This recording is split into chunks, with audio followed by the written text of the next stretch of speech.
Hotel World. This your brother Matthew Daniels, aka Ampu, aka the Chosen Few, aka the real bookworm. I'm not a bookworm, world. I'm the real bookworm. Make sure you get it right. And as always, may your name live on forever, and may your memory never die.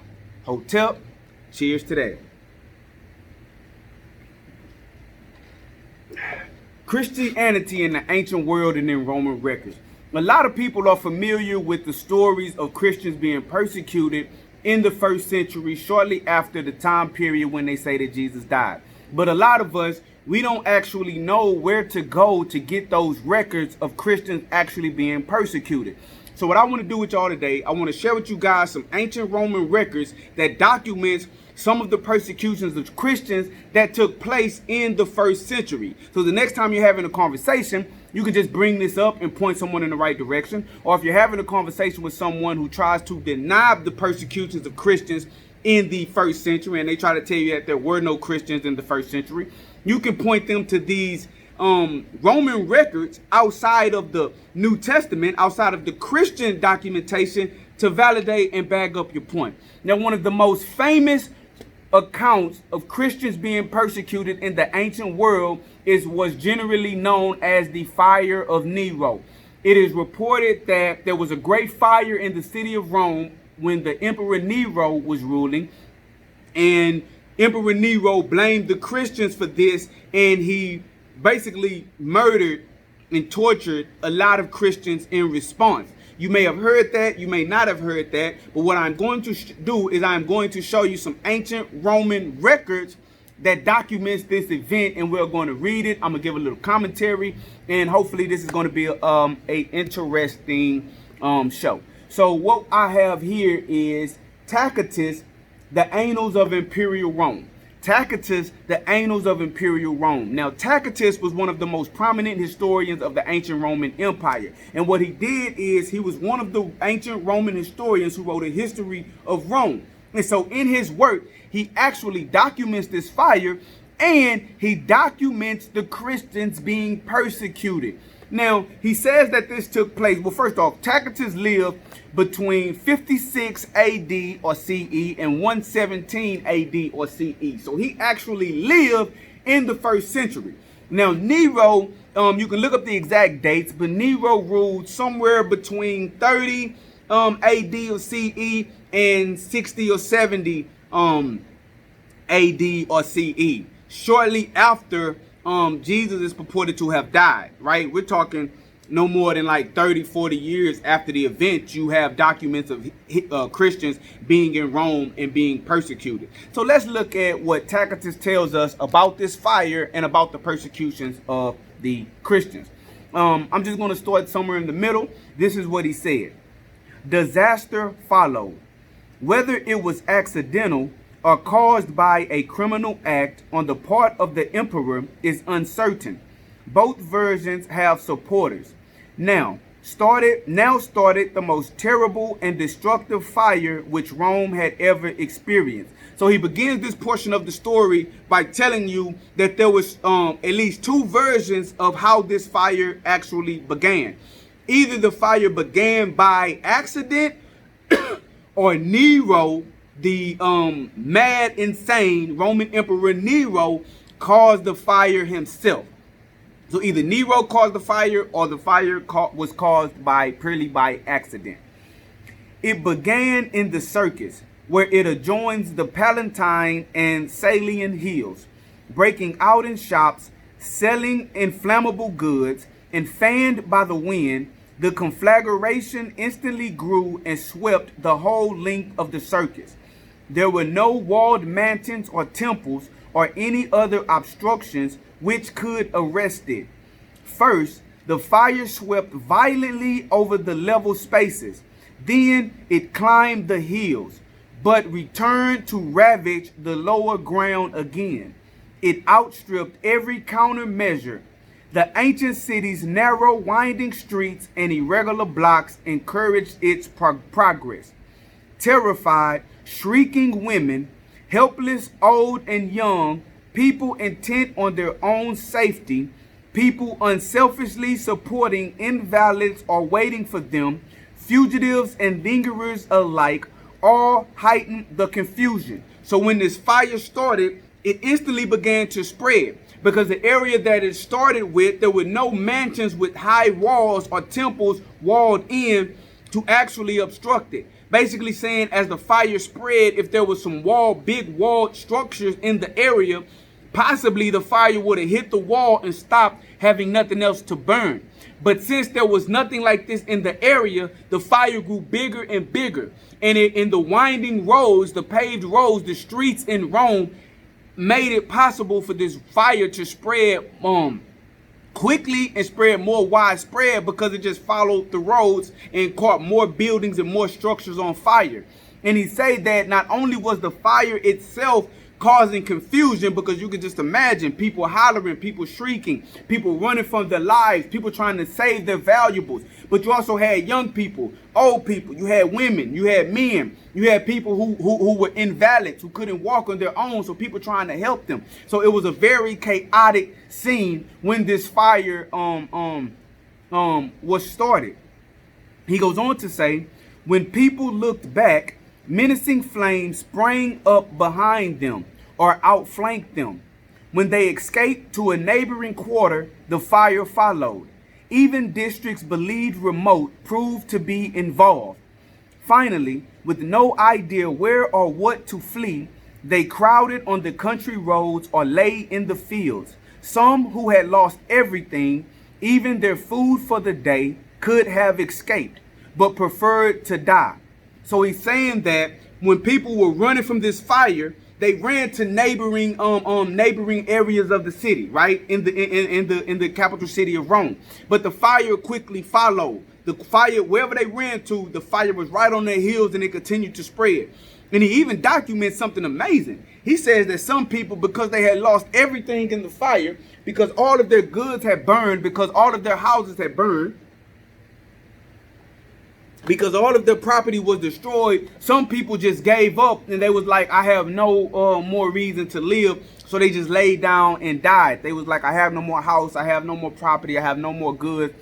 What good is life? And they just accepted their fate and were perished in the fire. He goes on to say, so did others who had failed to rescue their loved ones. Nobody dared fight the flames.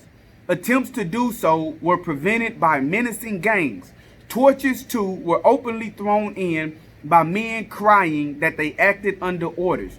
Perhaps they had received orders, or they may just have wanted to plunder unhampered. So he's saying that in the midst of the confusion, right, while the fire is spreading, while people are running for their lives, while some people are dying, while some people are giving up, there was something peculiar in the midst. You saw people with torches who were actually feeding the fire to get bigger and bigger by setting things on fire. And these people were claiming to be setting these things on fire on orders. So you can see what some of the rumors that Nero had intentionally set this fire would have come from. But Tacitus he's smart enough to say that he doesn't know if these people actually had orders to set fires around the city and help the fire grow bigger and bigger, or they were just doing it to set things on fire because they, in the chaos, they were, rioting and they were looting. You know what I mean? Everybody is running for their lives. Things are on fire. So they're probably running in houses. They're stealing. They see people running with all of their goods. They may be hitting them across their head and taking their money, taking their goods, taking their food, taking their gold. So he don't know if these people actually did this under orders from Nero and Nero's subordinates, or if these people were just using this as an opportunity to loot. Because we know that people use chaos to loot, how we've just seen with these latest George Floyd protests. People out there protesting. Some people saw it as an opportunity to start setting things on fire, burn things down. People saw things getting set on fire. People saw the chaos, and they used that chaos to run in Walmart, to run in Target, right? To run inside of different banks, and they just started looting. So you don't know if somebody told them to do it. You don't know if they was paid antagonists, or you don't know if they were just thugs and criminals and they were just trying to get their loot on. Right, so something similar was going on during this major fire in Rome under the Emperor Nero that the Christians are going to be persecuted for. And stay with me, because I want you to see the Christian persecution. I just want to give you some information about this fire. So then he goes on to say that Nero, the emperor, was at Antium. He only returned to the city when the fire was approaching the mansion he had built to link the gardens of Maecenas to the Palatine. The flames could not be prevented from overwhelming the whole of Palatine, including his palace. Nevertheless, for the relief of the homeless, fugitive masses, he threw open the field of Mars, including Agrippa's public buildings and even his own gardens. Nero also constructed emergency accommodation for the destitute multitude. Food was brought from Ostia and neighboring towns, and the price of corn was cut to less than 1/4 a sesterce, a pound. Yet these measures, for all their popular character, earned no gratitude, for a rumor had spread that while the city was burning, Nero had gone on his private stage and, comparing modern calamities with ancient, had sung of the destruction of Troy. So you see that when the fire approached the palace that Nero had built is when Nero actually showed up. Nobody knew where Nero, well, they knew where Nero was at. He was in Atrium, but the people who were suffering hadn't seen their emperor since the fire had started until the fire got close to his palace. Now, eventually his palace burned down too. So what Nero did is he offered government buildings and palaces to accommodate the people that were now homeless and were trying to flee from the fire. Right? And he also had food brought in from neighboring towns to try to feed the people, and he cut the price of corn more than he cut it down to 1/4 of sesterces, a pound. Basically, if I put the stuff on sale, you know, that was how they priced their stuff. They didn't have $1, right? They didn't have $20, $100. They didn't have anything like that. They priced their stuff based on the ancient Roman method of pricing the food. So he cut the prices in half, basically, right? So what Tacitus is telling us, that even though he did these things to try to help the people, nobody really cared, because for one, it was already rumored that Nero was behind it. But then two, they found out that when the fire was burning, instead of Nero trying to organize some type of a response to fight the fire and save their property and save their lives, they say Nero was on his stage and he was comparing the current calamities to ancient calamities. And he sung about the siege of Troy. If anybody know about the siege of Troy, it's documented in the works of Homer, the ancient Greek writer Homer. And the the Trojan War with the Trojan horse. That's what they are alluding to. I'm not going to tell you that story, but that's what they are alluding to. The people was like, man, Nero, too little, too late. We already lost a lot of people. We already lost a lot of property.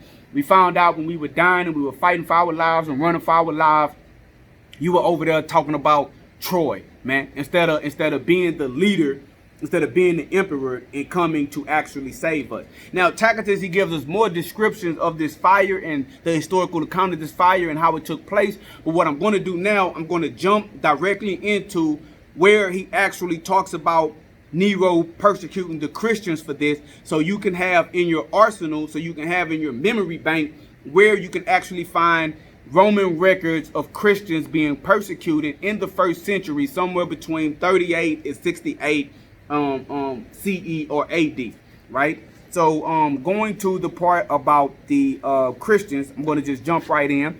Tacitus says, but neither human resources nor imperial munificence nor appeasement of the gods eliminated sinister suspicions that the fire had been instigated. To suppress this rumor, Nero fabricated scapegoats and punished with every refinement the notoriously depraved Christians, as they were popularly called. Their originator, Christ, had been executed in Tiberius's reign by the governor of Judea, Pontius Pilate.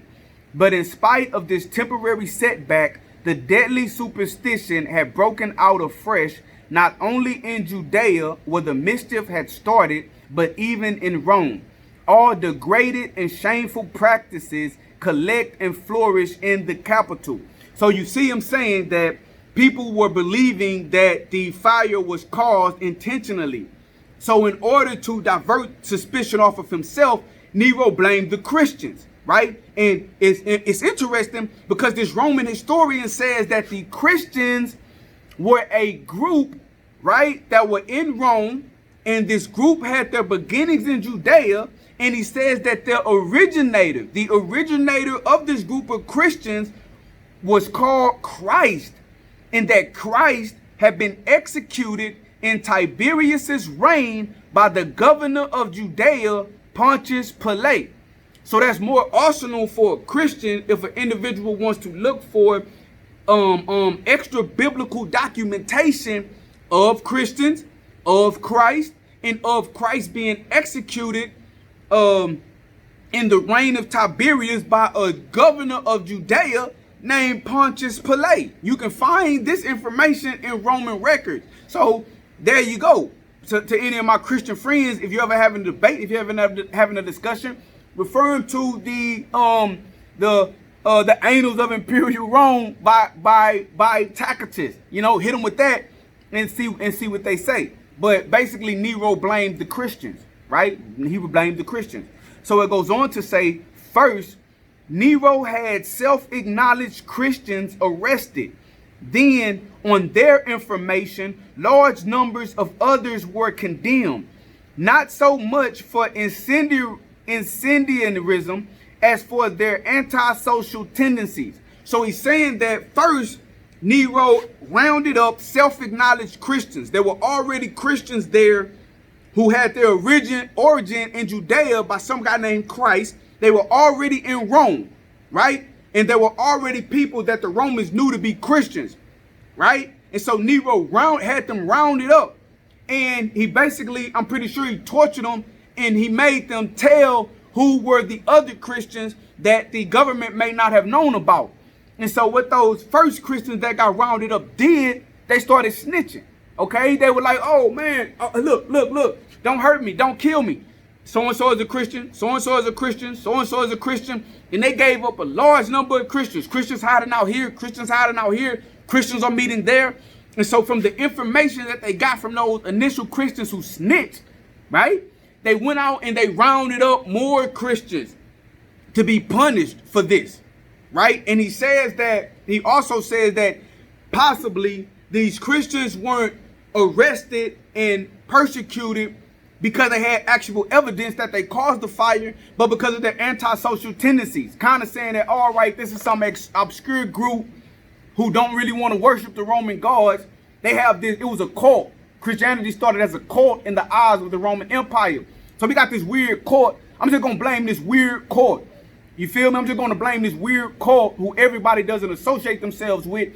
I'm going to blame them and say that, oh, this cult has something to get against us and against the Romans. So they started this fire. It was a terroristic attack, right, by these Christians. So he rounded up Christians, Christians snitch on other Christians, and more Christians get rounded up. Okay? Tacitus goes on to tell us their deaths were made farcical. Dressed in wild animal skins, they were torn to pieces by dogs or crucified or made into torches to be ignited after dark as substitutes for daylight. So some of the Roman documentation for how these Christians were persecuted, bro, they got these Christians, right? They had animal skins that they put on these Christians. They threw them into the arena or to an area with wild dogs, fam. And they let these wild dogs tear them to pieces. Imagine dying like that, right? Imagine dying being torn to pieces by wild dogs, right? And he also says that some of these Christians were crucified, right? So when you hear Christian talk about some early Christians being persecuted and they were crucified, right? You have Roman records of they actually suffered this. Now you may not believe it, but this is what the documentation says. I'm the bookworm. I just bring you the books and the documentation. So some of them were torn to, some of the Christians were torn to pieces by wild dogs. Some of them were crucified. And get this, some of them were taken, right? They were tied to sticks. They were lit on fire. And they were used as torches to light up areas after dark. He says they are made into torches to be ignited after dark as substitutes for daylight. So some of these Christians were burned alive. Damn, man. Nero provided his gardens for the spectacle and exhibited displays in the circus at which he mingled with the crowd or stood in a chariot dressed as a charioteer. Despite their guilt as Christians and the ruthless punishment it deserved, the victims were pitied, for it was felt that they were being sacrificed to one man's brutality rather than to national interest. Man, so it's a lot of gems in there. Persecutions of early Christians in Roman record. It's a lot of meat there. So what do we have? Just to recap with you guys, what do we have? We have a fire that was started in Rome. Probably the biggest fire that ever burned the city of Rome in its entire history. Under the Emperor Nero, which took place somewhere between 40 AD or CE and 70 AD or CE. Right? This is when it happened. And so you had groups of Christians inside of Rome. Okay? And so it was suspected that Nero had started these fires himself, or he had somebody to start these fires. Or, of course, it's a possibility that they started on their own. So when the suspicions got hot and more people started saying that Nero was the actual cause, Nero, he was a lunatic, right? What Nero did is he found a scapegoat and he blamed it on the Christians in the area. And so he rounded up Christians, he tortured them. Those Christians snitched on other Christians. They rounded up more Christians. And so then they held public spectacles to kill these Christians. Some of them were dressed in wild skins and torn apart by dogs. Some of them were crucified.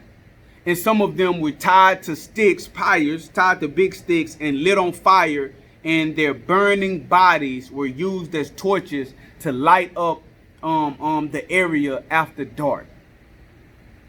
Man.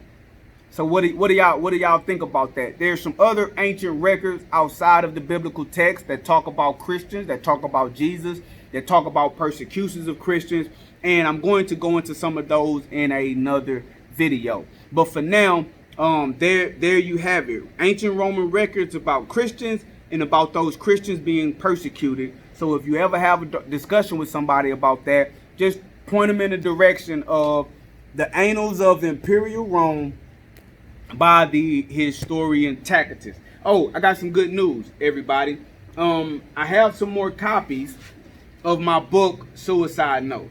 So I can actually show you guys what Suicide Note, man, this thing gonna follow. I can actually show you guys what Suicide Note actually looks like. So y'all know me, the real bookworm, actual author. I got 2 books out right now, right? I got 2 books out right now. Okay, Suicide Note is set in Dickinson, Texas. It's about a young man. He's trying to hustle his way out of the streets. And he gets caught up with a street savvy woman named Layla. And they decide to become a kingpin and queenpin of Dickinson, Texas. And they want to rob all the drug dealers around them. But in doing so, they make some very powerful enemies. And those very powerful enemies come in retaliation and they want their head. So this is the story of a young man named AB who is trying to hustle his way to the top. He gets into a lot of grimy activity. That grimy activity gets him on the radar of some very powerful people. And then they try to take him out. So this is his suicide note. So let's look and see what happened with AB and how his life came to an end. This is my work, Thicker Than Water. This is my book, Thicker Than Water. This is my second published novel. This is set in Texas City, Texas.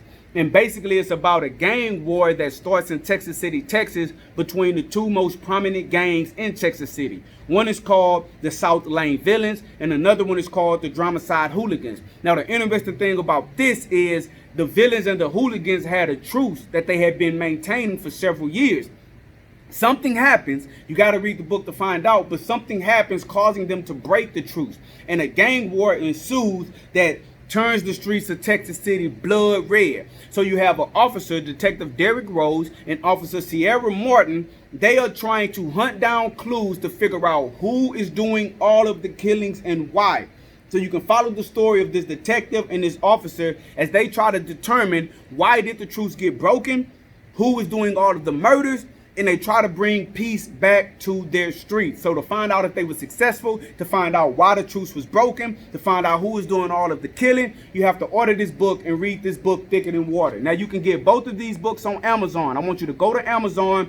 I want you to type in Suicide Note by Matthew Daniels. I want you to type in Thicker Than Water by Matthew Daniels. And I want you to order both books. You're probably going to be back in quarantine. Some of you are already back in quarantine because of COVID-19. So if you want something interesting to read, go to Amazon.com and order your copy of the book. If you want to get the book directly from me and you want to get a signed copy, I can send you guys out a signed copy. Just go to my Facebook page, Everything Matthew Daniels. Go to Everything Matthew Daniels on Facebook.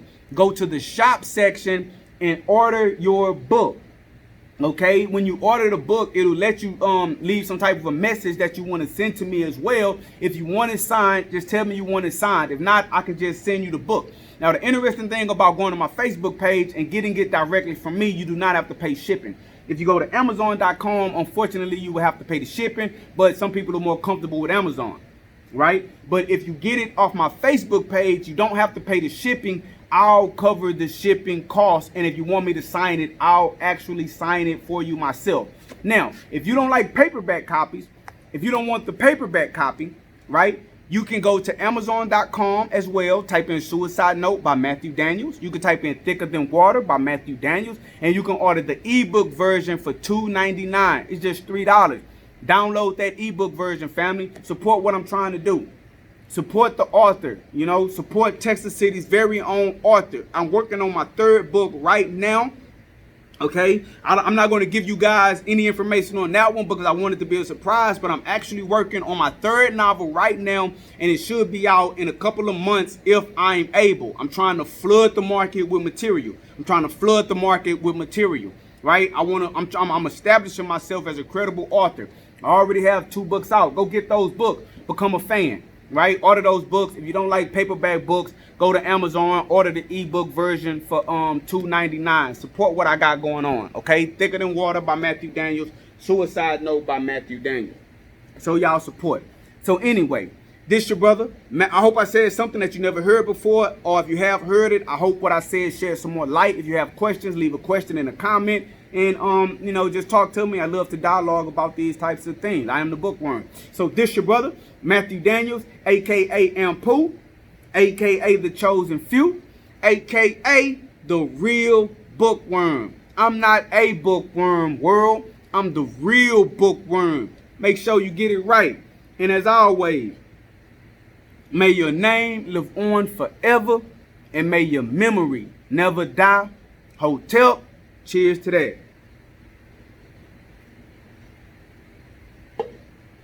And I'm not just a bookworm because I read books. I'm the bookworm because I write them too. The hardest literature to come out of Galveston County. You know, fool with me. You know, F with me. Fool with me. Y'all know what it is, man. Thanks for watching. Hotel, share this video, like this video. Peace. I'm out.